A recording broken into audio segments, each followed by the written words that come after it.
Handloom handcrafted साड्यांचं collection 900 रुपयांपासून ते 11,000 रुपयांपर्यंतचं कलेक्शन आजच्या व्हिडिओमध्ये पाहायला मिळणार आहे। आत्ता मी आहे पुण्यात आल्यानंतर डॉक्टर केतकर रोड इथे तुम्हाला यायचं आहे। या रोडवर आल्यानंतर श्री गुरुदेव दत्त मंदिर तुम्हाला बघायला मिळेल आणि तिथे आहे कमला नेहरू पार्कचा गेट। दत्त मंदिराचा जो गेट आहे त्याच्या अगदी अपोजिट साईडला तुम्हाला अनिल कोऑपरेटिव्ह हाऊसिंग सोसायटी पाहायला मिळेल आणि याच सोसायटीच्या आतमध्ये गेल्यानंतर ग्राउंड फ्लोअरला आहे वेशह बाय ॲश सोमन नावाचा साडीचा स्टोर।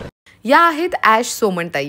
यांच्याकडच्या प्रत्येक साडीची व्हरायटी युनिक आहे कारण की हँडलूम आणि हँडक्राफ्टेड आहेत, म्हणजे प्रत्येक साडी हातानेच तयार केलेली आहे आणि पारंपरिक हातमागावरच विणलेली आहे। मंडळी ह्यांच्याकडे साड्या silk linen, matka silk, tussar silk, handloom cotton linen, katan silk, semi tussar, Chanderi silk, block print, mul cotton आणि रोजच्या वापरासाठीचे रेग्युलर कुर्तीज अशी बरीच व्हरायटी अवेलेबल आहे। मग यंदा दिवाळीला रेडीमेड ब्लाऊज असू देत किंवा रेग्युलर यूजचे कुर्तीज आणि साडीज एकाच ठिकाणी मिळतील। ऑर्डरसाठी स्क्रीनवर नंबर देते आणि या संबंधी डिटेल मोठा व्हिडिओ ऐश्वर्या पेवाल ब्लॉग्स या यूट्यूब चॅनलवर चेक करायला अजिबात विसरू नका।